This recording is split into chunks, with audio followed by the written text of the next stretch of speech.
how are you? Hi, good. How are you?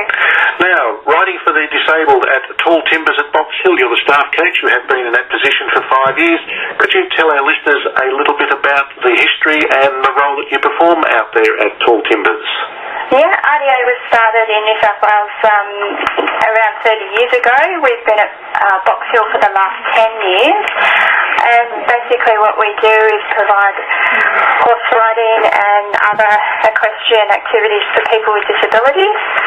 I've been there for 5 years and my role is to help support the riding program for the riders, and certainly is a lot of fun. And how many riders do you actually have there each week? We have around 100 riders a week, and they range in ages from the age of 3 or 4 right up through to adults. And some of the disabilities that you look after there with the riding? About a third of our riders have autism. We also have riders with visual impairments, cerebral palsy, Down syndrome, other physical and intellectual disabilities as well. Now, of course, a very important component of the program is the bond that's established between the rider and the horse. Yeah, it is definitely. It certainly makes a big difference for the riders to know that they're coming back each week to see their horse, and they're able to form that relationship. And some of our riders don't have animals of their own at home, so it's like their animal that they have access to.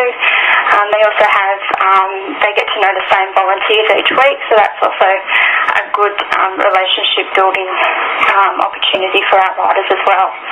And some of the names of the horses that the riders are associated with?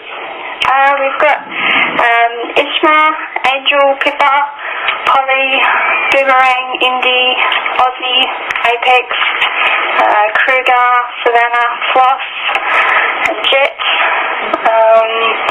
And they've all been there. Some have only been there a couple of years, right through to 10 years, with Ishma as being our longest serving horse at the moment. 10 years? Yeah. That's a long time. It is, and he's still going strong. Gets better every day. I wonder what that equates to in human years. Well, the easiest way to describe it is, I guess, 1 year for our years, the 3 years of horses' years. Okay, so volunteers are very important for your organisation there at Tall Timbers? Yeah, they are. Without them, our riding program wouldn't be able to operate on a daily basis.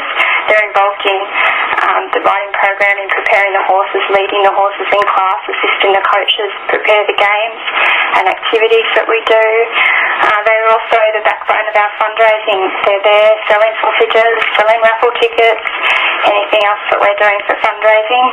And the most important part about them is that they come back every week. They love it.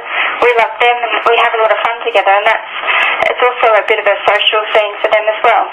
And how do volunteers become involved if they wish, Nicole? They just need to contact the office, and they can get involved in any side of it. If they're not comfortable with working with the horses, they can work on the fundraising side, or work with the kids directly when they first arrive at the centre. So they just need to get in contact and let us know when they're available. And the address of the centre? 125 Old Pittown Road, Box Hill. And they can pop out at any time, or what hours? The office is open 9:30 to 2 during school terms, so that's the best time to contact us. We do have a bit of a break over the school holidays, and we'll be starting back in February with a awareness week at Rdansw Hill Town Centre, so they can pop along there and get to ask some questions and meet some of our existing volunteers. Certainly something different for a volunteer to be involved in. Yeah, it is. It's certainly different from... every day is different at RDA.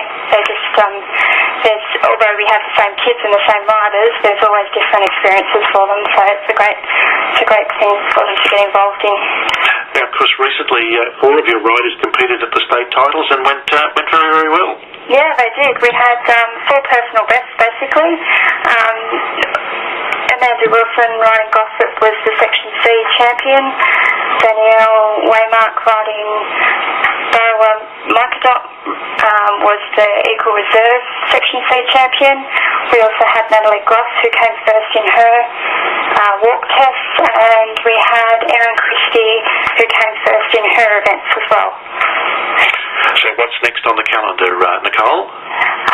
Next on the calendar will be the Awareness Week at Rouse Hill Town Centre after a break over the Christmas, and then we start back with our program first week of February. And then we move on to getting back into other events like our fundraising events during March and our Mounted Games competition in April. And you were saying when we spoke earlier in the week that there's so much fun happening every day there. Yeah, there is. Every day is different.